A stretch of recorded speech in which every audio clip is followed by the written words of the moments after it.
Step out of the car. Now. That was the first thing he screamed before asking for ID, before checking plates, before even looking me in the eyes. To him, I was just another black man in a nice car. He shoved me against the hood in broad daylight, hands on his gun eyes full of rage. But then, I slowly unbuttoned my coat, and what he saw underneath shattered his arrogance and shocked the entire country. Because I wasn't just a black man. I was Captain Elijah Brooks, U.S. Army, and the uniform I wore beneath that coat would ignite a movement, expose a system, and force even my enemies to salute. This is the story of what happened when a man tried to strip me of my dignity, and learned too late that my silence was never weakness. It was discipline. And now, it's time the world hears the truth. He shouted at me like I was a criminal, like I didn't belong here. Step out of the car now. I had barely turned into the gas station parking lot when red and blue lights erupted behind me. I thought it was for someone else at first. I wasn't speeding. I wasn't weaving. My car's tags were up to date. But no, he meant me. The officer, white, mid-40s, square jaw clenched with a smug sense of power, stood outside my driver's side door, with one hand on his gun, the other motioning aggressively, like I was deaf or stupid. Behind him, another cop stayed near their cruiser hand, ready on his holster too, like I was about to go full Grand Theft Auto on them in my wool trench coat and church slacks. What they didn't know was what I wore underneath, but I wasn't ready to show them. Not yet. I'm Captain Elijah Brooks, United States Army. Black, 39 years old. Bronze star on my shelf at home. A decade in service, multiple deployments, and 2 gunshot wounds that never fully healed. I don't brag. I don't shout. I don't wear my uniform off-duty unless protocol demands it. And today, under that wool coat, was my full Class A uniform hidden, because I was on my way to speak at a high school Veterans Day assembly. I'd stopped at this gas station to grab a bottled water and rehearse my speech one last time in the car. And now, I was being treated like a threat, a danger, a suspect, just because I was a black man in a nice car, parked in the wrong part of town. License and registration, he barked again, face twisted. I kept both hands on the wheel and answered calmly, like we're trained to do. Officer, may I ask why I'm being stopped? He scoffed. I'll ask the questions. Step out of the car. Now. My fingers tensed. This wasn't just a stop. It was a performance. For his partner. For the gas station cameras. For the superiority he thought he had. And I knew one sudden move. One wrong word, one flicker of perceived defiance, and my name would be on the evening news. Another incident. Another justified shooting. I slowly opened the door and stepped out. The cold air hit me first. Then his hand shoved me hard against the hood. I didn't resist. The gas station attendant, an elderly Latino man I caught a glimpse of through the window, looked out with wide, concerned eyes, but said nothing. A young woman near the pump across from me recorded with her phone hidden by her purse. "You got drugs in the car, huh?" the cop hissed. "What stolen vehicle?" I kept my voice even. "No, sir. This is my car.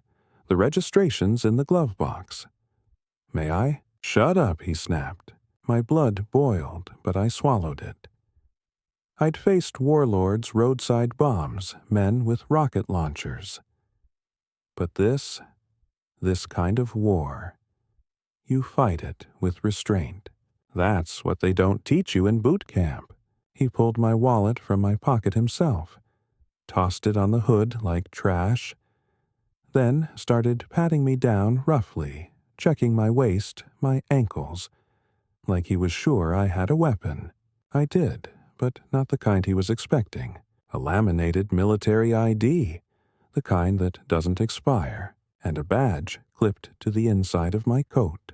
"Turn around," he ordered his hand, going to his cuffs. That's when I spoke clearly, but with authority. "Sir, before you go any further, I suggest you check my ID." He paused. Not because he cared, but because something in my voice didn't match the narrative he'd written in his head. The second officer, nervous younger, watching this unfold, finally spoke. "Hey, Dan, I think you should look at his badge." Dan. That's his name. He hesitated. Then reached for the ID still lying on the hood next to my crumpled registration. I saw his face shift. Confusion, then disbelief, then panic. He looked down at my chest as I slowly unbuttoned my coat. And there it was, United States Army. Captain's insignia. Ribbons aligned with perfection. Brass polished. Name tag Brooks. The same name on my ID. The same name he just mocked like dirt. Why are you dressed like that under a coat?" he stammered. I looked him square in the eyes. "Because I've learned not to let people see the uniform first. Only then do they show you who they really are." His partner lowered his gaze, ashamed.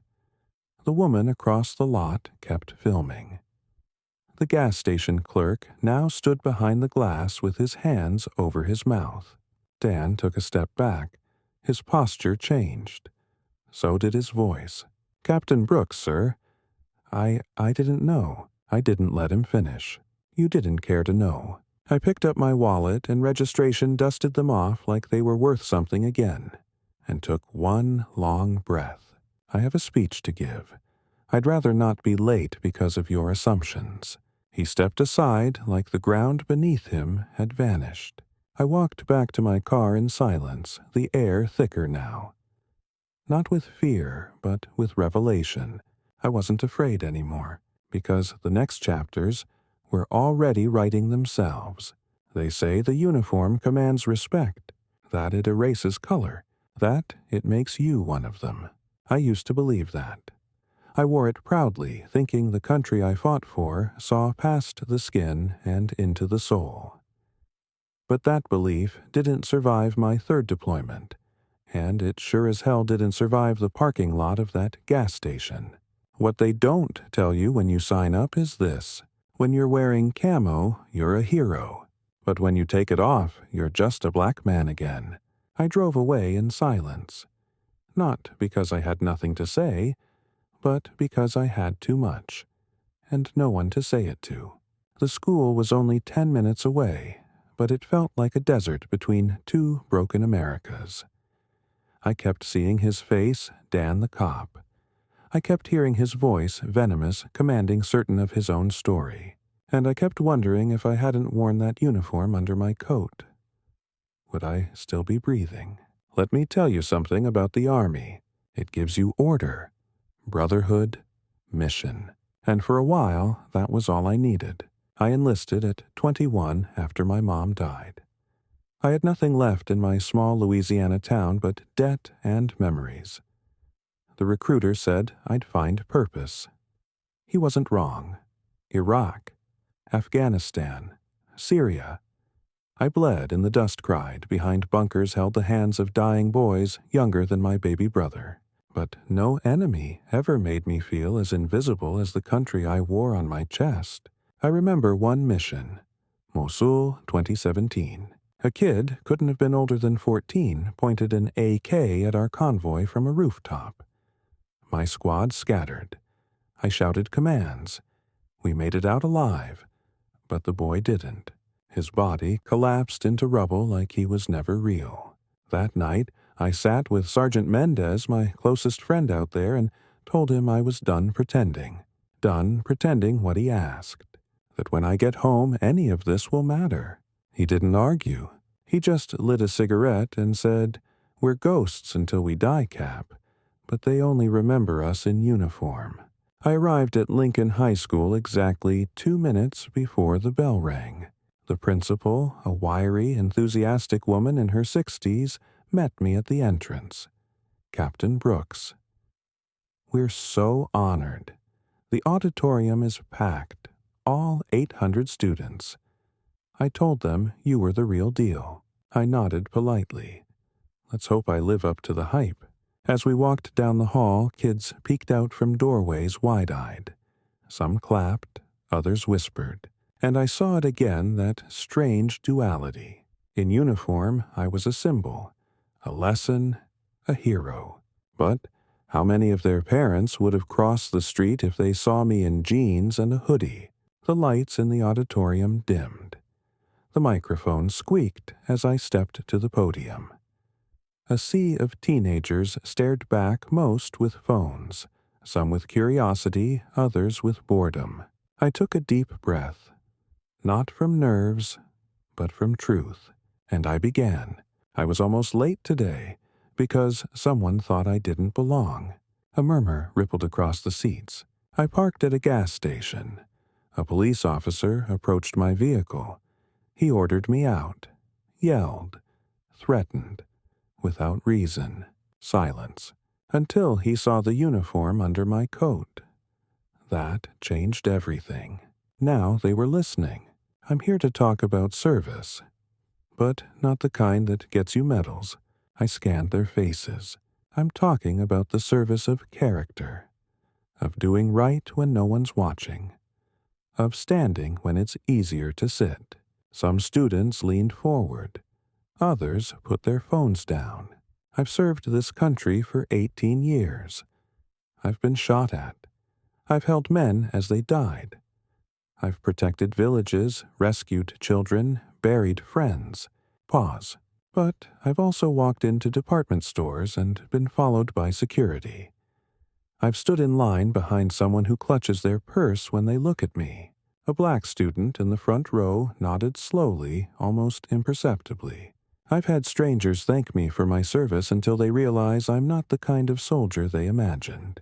The auditorium was still. I wear this uniform to honor the ones who didn't make it back, but I shouldn't have to wear it for you to see my humanity. A few teachers wiped tears discreetly. A girl in the second row put her hand over her heart. I continued. Service is more than war. It's fighting for dignity, for decency, for each other, in the streets, in schools, in how we treat people who don't look like us. A soft clap started somewhere near the back. Then it spread, like fire. I didn't need applause, but it felt like healing. Afterward, a student approached me, young, lanky, with skin the color of midnight, and eyes that burned like they had something to prove. "Sir," he said, voice shaking, "I didn't know we could be that." "You already are," I said. He nodded slowly. "I want to join." "Then train your mind first," I told him. "Because the battles at home can be louder than the ones overseas." He smiled. "Yes, sir." As I left the school, I stood beneath the flagpole a moment longer. The same flag they folded and handed to mothers like receipts for their sons. I looked up at it and whispered, "They didn't win today, but we didn't lose either." And for the first time in a long time, I felt proud to still wear the coat. I thought it was over. I thought I'd walked away with my dignity intact and left Officer Dan in a puddle of his own regret. But racists don't take humiliation lightly, especially when it's served cold clean and in public. The speech was done. The students had cheered. I'd even received a thank you plaque wrapped in ribbon and awkwardly handed to me by a shy sophomore who whispered, "You changed my life." I should have gone home, reheated leftovers, and watched game highlights. Instead, I found Officer Dan parked across the street from the school, staring at me, waiting. At first, I thought it was coincidence. Maybe he was running traffic enforcement. Maybe he was on call. But then his cruiser pulled forward, slowly, deliberate, like a tiger stalking its prey just beyond the tree line. I turned away, walked to my car, didn't flinch. He didn't turn on his lights, but I felt them anyway. I started the engine and pulled out. His headlights followed one car back, no sirens this time, just presence. It was subtle, but every soldier knows being tracked is louder than being chased. I didn't drive home. I took a detour, through side streets, through neighborhoods I knew, a right at Taylor Street, a loop around Crescent Park. I watched the mirrors. He was still behind me. 5 minutes, then 10, never too close, never out of sight. I took a sharp turn toward Southbridge Avenue, the road that led to the old armory. My feet, my instincts guided me, because if this man wanted to test me again, I wasn't about to let him do it alone in the dark. I pulled into the empty lot near the armory gates. He followed, parked beside me. 2 cars. 1 silence. The wind was picking up. I stepped out first, left my coat on, but this time my cover cap was off. Just me, and the uniform he didn't want to see again. He stepped out, hands at his sides, jaw clenched. Same as before, but this time something in his eyes was different. Less rage, more shame. He stood there for a long moment. Then he spoke. "I looked you up." I didn't answer. "I saw your record," he said. 2 Bronze Stars, Purple Heart, Syria, Iraq. I saw the footage. Still I said nothing. I've made assumptions before he continued, the words heavy in his mouth. But I've never been corrected like that. I took a step forward, not threatening, just standing on even ground. "So what now?" I asked. "You stalking every black man in a nice car until you Google them." He blinked. "No, I just—" His voice cracked. I needed to see it again, that it was real, that I messed up. Now it was me who stayed silent, because part of me wanted to scream. Part of me wanted to ask what would have happened if I'd reached for my glove box too quickly, if I didn't have the uniform, if the young woman across the lot hadn't filmed it all. Would I still be standing here? Would I still be alive? But instead of unleashing fire, I asked the question that had haunted me since the war. "Do you see me now, Dan?" He didn't answer, but his face did. He looked down, then back up. I didn't come to apologize. Clearly, I came because I've been a cop for 17 years, and I don't remember the last time I was afraid to look someone in the eye. Until today. That hit different. Not because I needed his validation, but because I needed him to say it. Out loud. To confront the monster in the mirror. Then he said something I didn't expect. "My dad was military," he muttered. "Vietnam." He drank himself to death by the time I hit 16. Never talked about the war, but every time he looked at black soldiers on TV, he clenched his fists.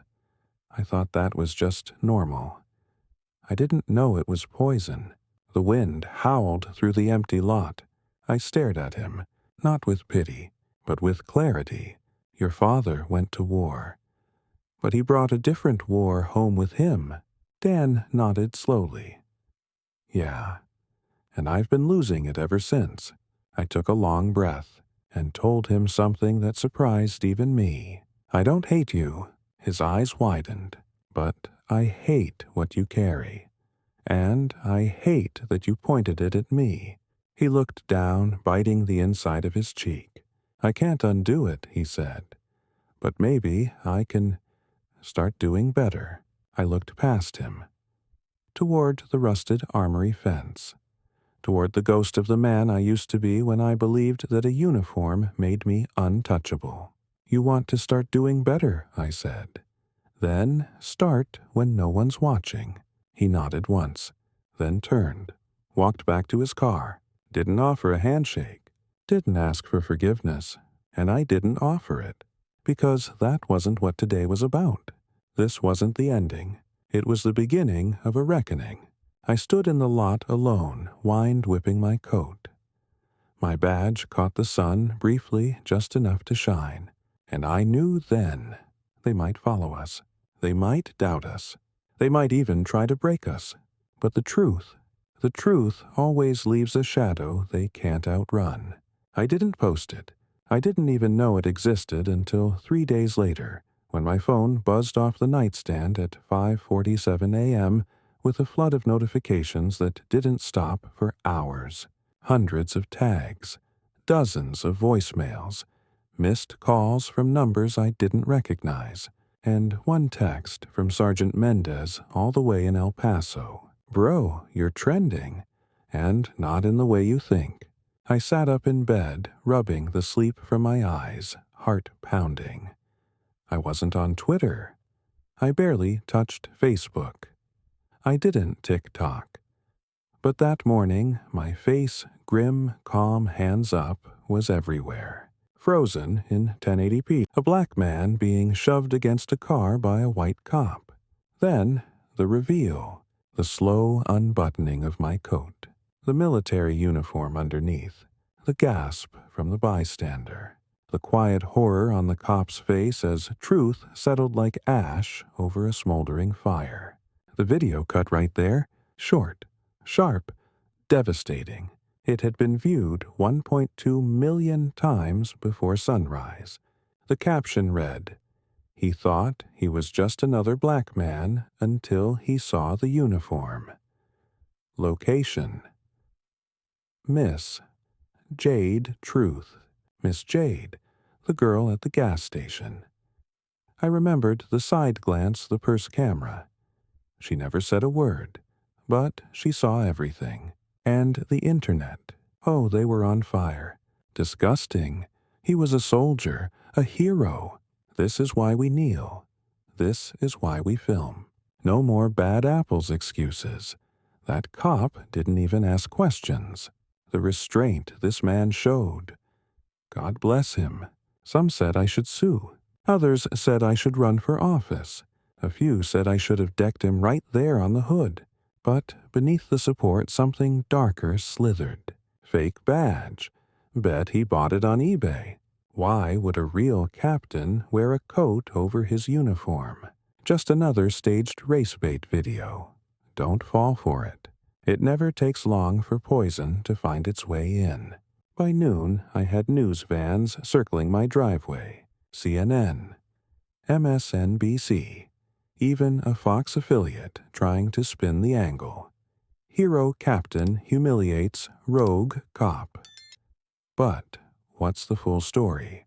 The full story. They didn't want that. They wanted sound bites. Pain packaged and rehearsed. A victim who smiled politely and said all the right things. I wasn't going to give them that. I declined interviews, turned off my phone, and instead drove to the VA hospital where my friend Calvin was recovering from a stroke. He was an old tanker from Desert Storm, big, laugh, bigger heart, and a habit of always knowing when something was wrong. He didn't say hello when I walked in. He just looked at me and asked, "You ready for the war you didn't sign up for?" We sat quietly. He turned off the TV when a segment with my name came on. "You handled that better than I would have," he muttered. "But don't think the cameras love you. They just love the story. And you. You're hot right now." "I didn't ask for it," I said. "Don't matter. You're in it now." He looked at me, his old eyes sharper than ever. They saw a man in uniform and remembered, "You're human." But what if you hadn't worn it? Eli. What if you were just in sweats? Would they still care? I didn't answer, because we both knew the truth. The next day, the police department released a statement. "We take the matter involving Officer Daniel W. Collins seriously and have opened an internal investigation. Captain Elijah Brooks is a respected Army officer, and we deeply regret any distress caused." Distress. They called it distress, like I spilled coffee on my pants. Not the suffocating anxiety of being mistaken for a threat, not the humiliation of being manhandled in public, not the razor-thin line between life and death, shaved down by centuries of bias. But they gave me what they thought I wanted, a statement, not justice. And then the mayor called. She wanted to meet, in person. Captain Brooks, the community looks up to you. We believe your voice can help bridge gaps. I almost laughed. Bridge gaps. Lady, I just survived a collapse. But I agreed. Not for her. Not even for me. But for the kids at Lincoln High, for Miss Jade.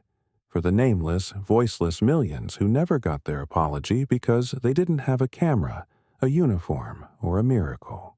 At City Hall, I sat across from a half-circle of polished politicians who looked like they'd rehearsed empathy in the mirror. Captain, the mayor, began. We'd like to offer you a public platform to speak to guide, to help reshape community relations between officers and civilians. I nodded slowly, then asked one question. What happens to Officer Collins? The room tightened. Throats cleared. We're still investigating, someone muttered. I leaned forward. If I didn't have that uniform under my coat, he would have arrested me. Or worse. No one met my eyes, so I told them something they weren't expecting.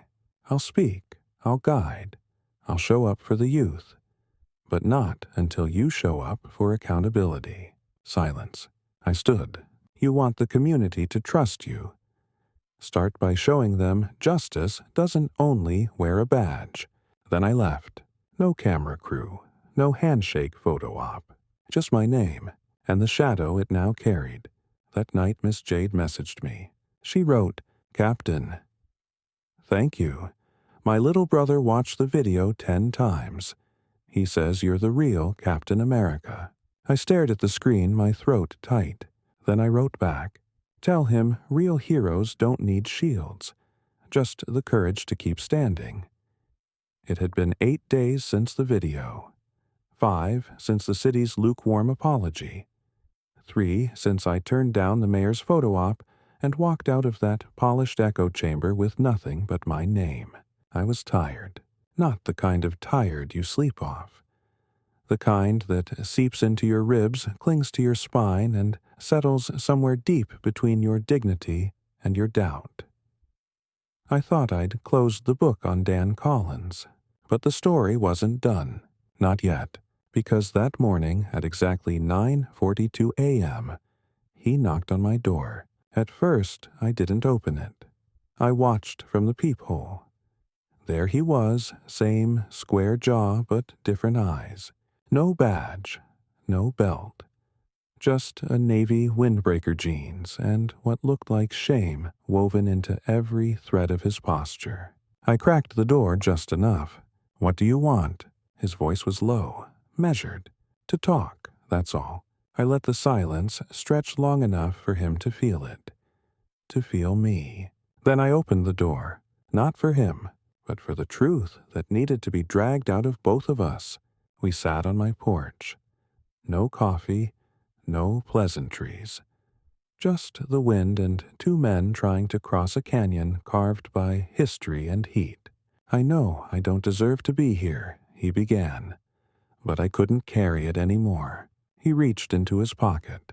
I tensed, but it wasn't a gun. It was a photo, faded, creased, old, a black man in army fatigues, smiling, holding a little white boy on his hip. That's my godfather, Dan said quietly. Sergeant Ellis Monroe. He served with my dad in Nam, saved his life. I blinked. I don't understand. Dan looked up, his eyes damp. My dad came home broken, angry, bitter. Said Ellis was the only man who never left him behind. But he still couldn't stand the thought of a black man outranking him. He swallowed hard. He'd drink, yell, say things no kid should hear. And he paused, voice cracking. I thought that's what manhood was. Authority, control, fear. I didn't move. You asked me once if I saw you, he said. I didn't, but I saw him, my father, in you, and I hated it. Not because of who you were, but because of what I was raised to fear. I closed my eyes, because I wanted to stay angry. I wanted to hold on to the rage like a shield. But how do you fight someone who's already bleeding in front of you? How many men like me did you pull over? I asked, voice sharp. How many did you humiliate, hurt? He looked down. Too many. That admission was a gunshot in still air. I didn't come to ask forgiveness, he said. I came because that video, what the world saw, I deserved it. Every second. He met my eyes again. But what they didn't see was that I watched it over and over. Not to justify it, but to learn. There was a long pause. Then he stood slipping the photo back into his pocket. I'm leaving the force, he said. Effective next month. I blinked. You quitting? No, I'm starting over. He handed me a folded paper, a printed application to a local veteran advocacy nonprofit. You said service is standing when no one's watching. I want to try that now. For the first time since I met Dan Collins, I saw something different in his face. Not pity, not shame, conviction. He turned to go, then stopped. One more thing, he said. You gave that speech at Lincoln High, right? Yeah. My niece was there, 9th grader. She said she cried for the first time in years. He swallowed again. She wants to join the army now. Because of you. He walked down my steps, hands in pockets, head low but spine straight. When he reached the gate, I called after him. Dan, he turned. Don't just leave the badge, I said. Leave the silence, too. He nodded, and then he was gone. I sat back down on the porch, the breeze picking up again. In my hand was the photo of Sergeant Monroe, creased, faded, eternal. 2 men in different uniforms decades apart. One saved a life. The other might have saved a soul. Later that night, I framed that photo, not for forgiveness, but for memory, because our past doesn't disappear. But it can teach us how to stand taller when the knock comes again. The flyer said, Community Forum on Justice and Trust. Tuesday, 6:30 p.m. City Hall Auditorium. Open to public. Featured Speaker Captain Elijah Brooks, U.S. Army. I didn't want to go, not because I was afraid those days were long gone, but because I knew what awaited me. People didn't come to town halls to listen. They came to prove, to pick a side, to sharpen their voices like weapons and launch them across folding chairs and cheap carpets. But I'd made a promise. To Miss Jade, to Calvin at the VA, to that student with fire in her eyes who wanted to enlist after my speech, and maybe to the man who'd knocked on my door holding a folded apology in the shape of a life he no longer wanted to live. So I went. The room was already full when I arrived. Over 200 people, every seat taken. More lining the walls, standing in aisles. Black, white young, old, some in uniforms. Some in plain clothes, some in silence. On stage, a table draped in navy cloth with microphones lined like sentinels. To the far right sat the mayor. Next to her a city council member I didn't trust. A young community organizer named Lacey took the middle, and then they left the seat at the end for me. But in the front row, I saw them, 12 officers in uniform, arms crossed, faces stone, the police union, uninvited, but undeniably present. Lacey opened with fire. We are not here to smooth over injustice with pleasantries. We are here to confront the rot. Applause. She turned to me. Our final speaker tonight needs no introduction. But he damn well deserves one. More applause. I stood. The lights above me were harsh. The crowd was restless. But I didn't start with anger. I started with a story. I once had a man scream at me while holding a rifle. His hands were shaking. His eyes were wide. He was terrified. Pause. I was 24, in Iraq. The man was barely out of his teens. He didn't want to fight. He wanted to go home. same as me. I looked out across the crowd. I diffused him. I talked him down. I lived. He lived. Another pause. But when I came home, a man with a badge screamed at me too. He wasn't holding a rifle, but his hand was close. His eyes weren't afraid. They were angry. Dead silence.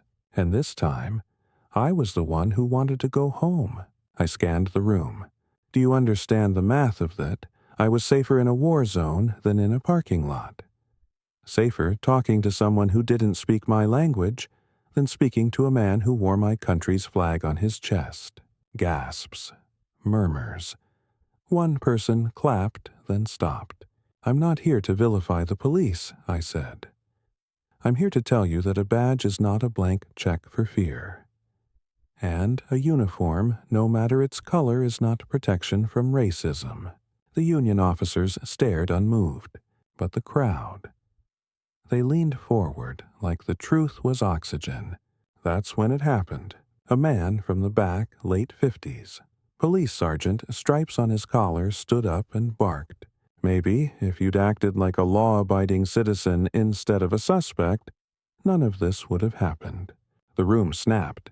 A mix of shouting, booing, defending, accusing. Chaos. The mayor pounded the table. Order. But it was Lacey who grabbed the mic and sliced through the noise. Let him answer, she said, staring at me. Let Captain Brooks speak. I looked the sergeant dead in the eye. Then I stepped down off the stage. Walked straight into the crowd. People parted, until I was face to face with him. I didn't raise my voice.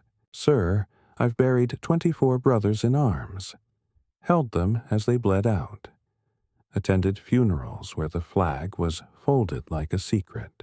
I took a breath, and I never once acted like anything other than a law-abiding citizen.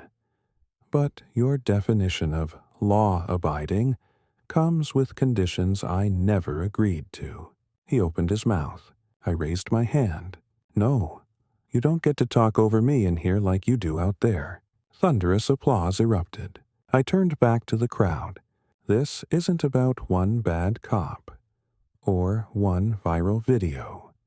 This is about a disease we keep treating with aspirin and PR statements.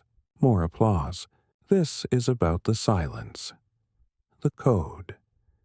The culture that lets men in uniform believe their fear is more important than someone else's life. I climbed back on stage. Tonight, I'm not asking you to choose a side. I'm asking you to choose truth. Because truth doesn't care what color you wear. It only cares what you do when it counts. When I finished, the silence wasn't empty.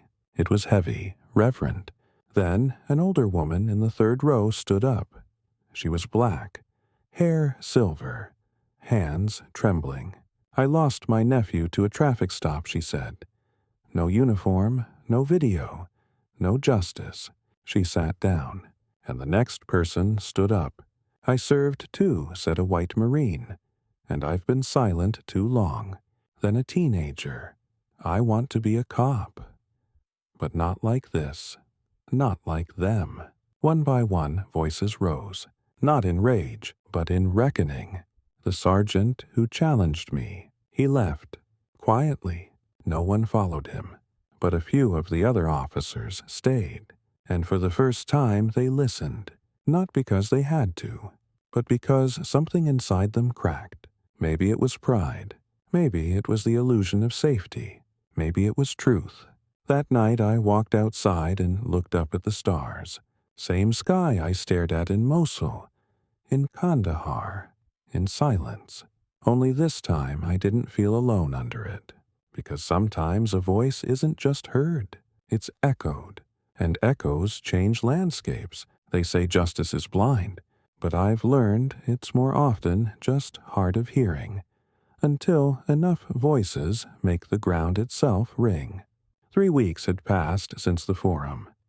The town was quieter, but something had shifted beneath its surface. A restlessness. A reckoning.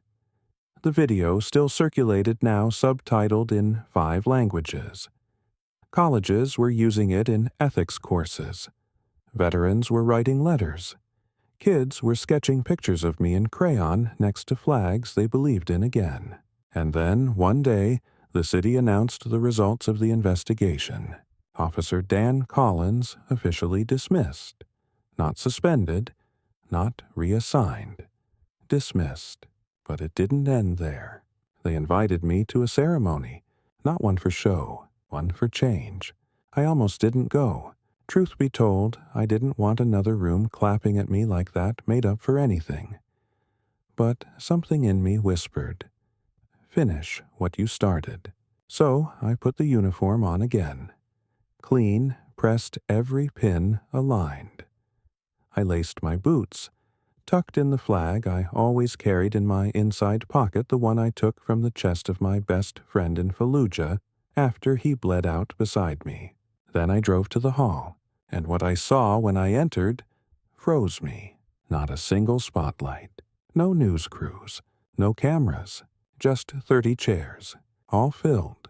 Front row Miss Jade, Lacey, the mayor, and in the back standing was Dan, not in uniform, but in humility. He looked thinner, paler, changed, but it wasn't his face that stopped me. It was his right hand, raised to his brow, saluting, not the crisp, sharp salute of muscle memory, but one full of weight, of history, of acknowledgement, the kind of salute that says you earned this. I didn't see you then. I see you now. I didn't return it right away, not out of pride, out of reverence, because sometimes silence says more than sound. When I did return it, my hand to my brow precise, it wasn't for him. It was for every man like me who never got one. After the ceremony, Dan approached slowly. No crowd, no stage. He reached into his pocket and handed me something small, a folded ribbon. Old, frayed. This belonged to Ellis, he said. Sergeant Monroe, I asked. He nodded. My godfather. Found it in a box my dad kept. Thought you should have it. I took it, held it in both hands, then did something I hadn't done for anyone in years. I hugged him. Not long, but enough. Justice didn't come with sirens or gavel slams. It came with a choice, and both of us made it. To unlearn, to stand, to see. Weeks later, I returned to Lincoln High. Another speech, another crowd. But this time, I brought someone with me. Dan, in a simple polo, no badge. Just a notepad and his new title community liaison for veteran police reform. The students listened. Some cheered. Some cried. But it was what happened after that stayed with me. A small boy, 10, maybe 11, ran up. Skin dark as mine. Hair wild. He pointed at me. You're the soldier from the video. Then pointed at Dan. And he's the one who didn't know who you were. Everyone laughed. Dan, too. Then the boy asked, curious, hopeful, are y'all friends now? We looked at each other.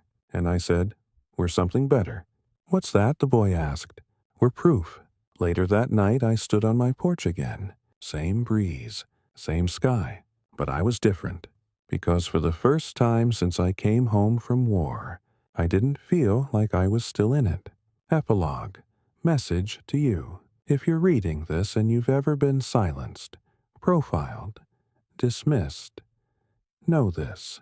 You are not invisible, not your pain, not your truth, not your worth. Wear your uniform or don't. Speak up or stay silent, but never stop being seen. And if they ever tell you to step out of the car like you don't matter, stand taller, unbutton the coat, and let the truth shine. Because the most powerful salute is the one that's earned by being you. In the end, it wasn't the uniform that gave me power. It wasn't the salute. It wasn't the viral video or the public outrage or the headlines. It was the choice to stand firm when they tried to push me down, to speak with dignity when they spat disrespect, to live a life that demanded to be seen even when they tried not to look. The truth Justice doesn't start in courtrooms. It starts in moments, in parking lots, in high school gyms, in quiet conversations where one man finally sees another fully honestly and without fear. The meaning of life is not about avoiding pain. It's about turning that pain into purpose. It's about being the mirror that forces others to reflect. And sometimes, the greatest act of resistance isn't shouting, it's standing still and letting your truth speak louder than their fear. If this story moved you, like this video, leave a comment below with how it made you feel or share your own story. And subscribe to this channel for more powerful, real, and emotional stories that speak truth to power. Because every voice matters, and yours could be the one that changes everything.